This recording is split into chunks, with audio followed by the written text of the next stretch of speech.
Alhamdulillah wassalatu wassalamu ala Rasulillah Sayyidina Maulana Muhammad bin Abdullah wa ala alihi wa sahbihi wa man tabi'a sunnatahu wa iqtada bihudah. Qala Sayyidil Imam Al-Arif Billah bin Athaillah Sakandari rahimallahu rahmatal abrar wa amaddana bimadadihi al-wafir fadda fid daraini amin. Sayyidina Imam Ibn Athaillah beliau mengatakan Al-qalbul hasan huwa alladhi la yashghuluhu anillahi husnun. Hati yang baik adalah hati yang tidak bisa dipalingkan dari Allah dengan keindahan-keindahan yang lain.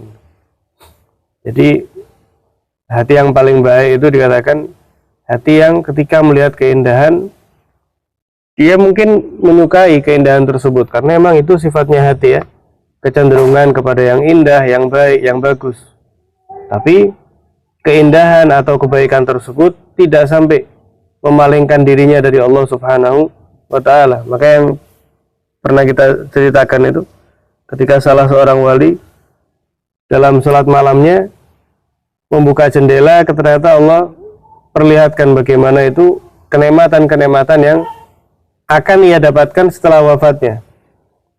Tapi keindahan-keindahan tersebut ternyata tidak menjadi keinginan seorang wali tersebut. Beliau mengatakan ma muradil hur walal qusur walakin muradi kashfis sutur.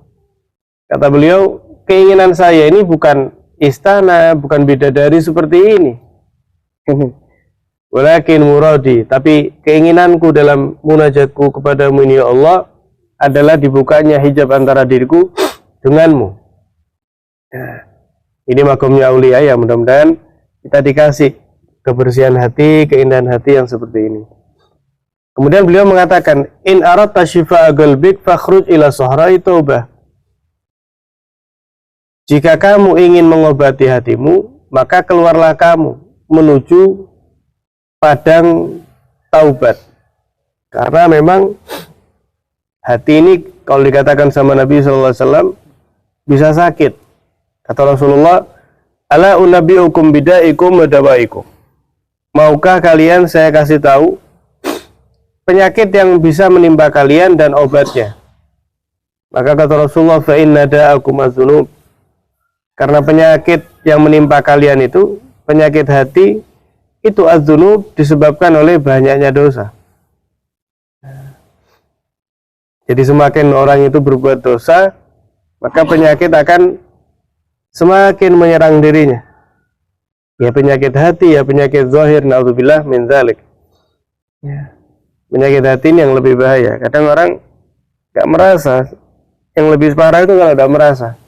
Jadi dia melakukan hal yang dia gak kira itu berbuat dosa. Misalnya seremeh berbohong, ya. Meskipun gak remeh ya, cuman dianggap remeh nih kalau zaman sekarang.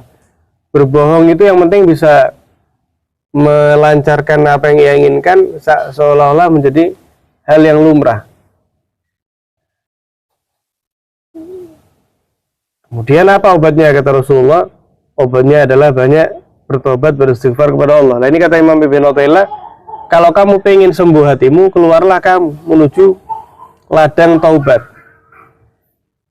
Wahawil halak minal ghaibah ilal hudur. Rubahlah keadaanmu daripada jauh dari Allah menuju ingin dekat sama Allah, hadir. Dan gunakanlah pakaian kehinaan dan kemiskinan di hadapan Allah. Maksudnya orang itu bakal diperhatikan lebih oleh Allah, bakal disayangi, bakal dikasihi. Ya kalau dirinya ini merasa kurang, dirinya ini merasa fakir, dirinya ini merasa nggak punya apa-apa. Maka Allah jelaskan ketika peperangan Badar, ya laqad nasarakumullahu bi Badrin wa antum adillah. Allah Ta'ala telah menolong, membantu, memenangkan kalian pada peperangan Badar pada posisi kalian adillah, yakni dalam posisi yang rendah. Pada saat itu jumlah muslimin sedikit. Itu juga menjadi kunci. Jadi ketika kita kau pengen mendapat pertolongan dari Allah ya, kita harus merasa hina, merasa kurang, merasa nggak punya apa-apa di hadapan Allah, baru nanti dikasih. Itu Imamul Haddad beliau mengatakan, fa du'ai wa ibtihali syahidun li biftiqari. Doa saya, rengikan saya kepada Allah, itu adalah saksi bukti tentang fakirnya saya ini. Nah, semakin seorang hamba merasa fakir, ya Allah semakin kasih. Sebagaimana Allah nyatakan, innamas shadaqatu lil fuqara wal masakin. Sedekah ini hanya diberikan kepada fuqara dan masakin. Nah, kalau kita minta sama Allah, kita pengen dikasih, ya kita harus menjadi orang yang fakir di hadapan Allah. Betul-betul ngerasa nggak punya daya dan kekuatan. La haula wala quwata illa billah. Tapi kalau minta sama Allah dengan hati yang merasa memiliki, ya Allah saya minta ini ya Allah. Tapi kalau enggak ya tidak apa-apa, saya masih punya. Tapi kalau enggak ya tidak apa-apa ya Allah, saya masih kuat. Kayak gini enggak sulit untuk dikasih sama Allah. Tapi kalau kita ketika mohon itu betul-betul ya Allah saya ini lemah, saya ini fakir, saya ini tidak bisa apa-apa dan lain sebagainya di hadapan Allah, maka itu adalah peluang besar atau cara yang besar supaya kita mendapatkan taubat dan pertolongan dari Allah. Fa innal qalba yushfa, kata beliau. Karena hati itu bisa disembuhkan. Walakinaka, tapi kamu ini tasyuru batnak wa tatafakharu bisamni.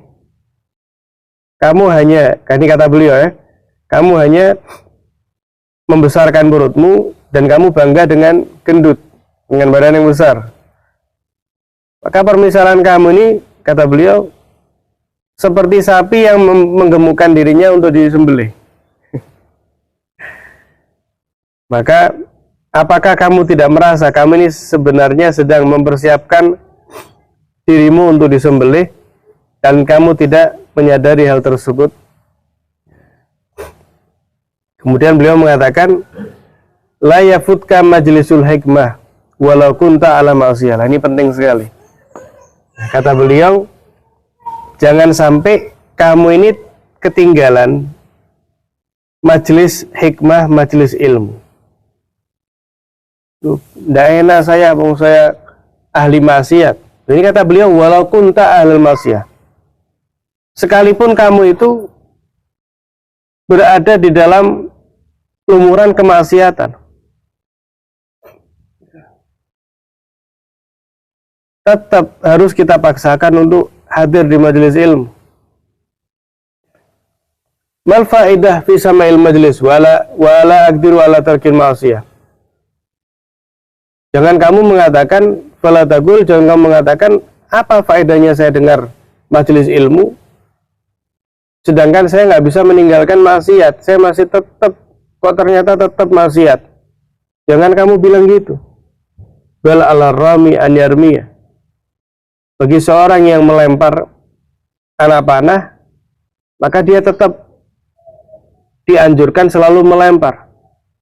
Fa'ilam ya'khud al-yawm ya'khud godan. Kalau dia nggak tepat sasaran di hari ini, maka bisa jadi besok dia akan tepat sasaran.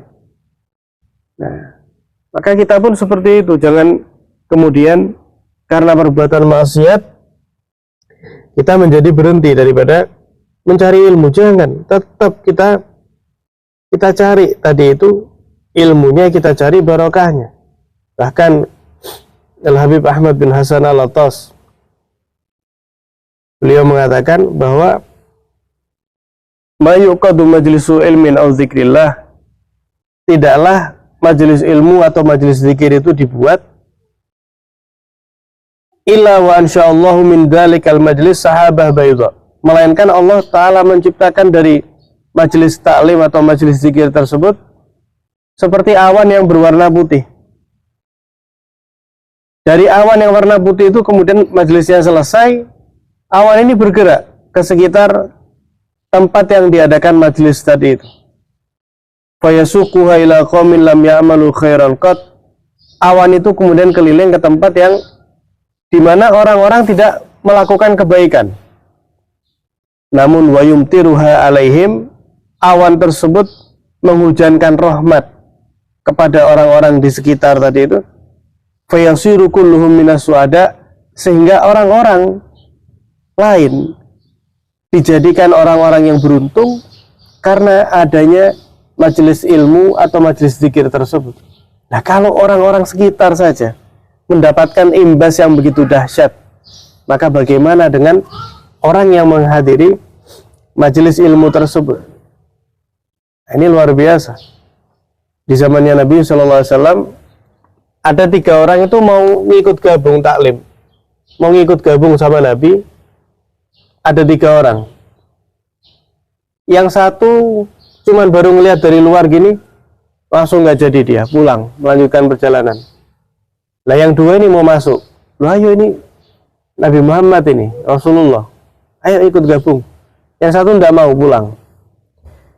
Akhirnya 2 orang ini masuk, sisa 2. Yang satu malu. Loh, ayo ke depan, ini kosong. Kalau melewati orang nggak boleh ya, ini pas ada yang kosong. Enggak, saya di sini aja ya, Her. Yang satu ada di belakang, yang satu karena memang tempatnya kosong, duduk mendekat sama Nabi. Sudah selesai mereka duduk, selesai pembahasan, Nabi SAW menyatakan,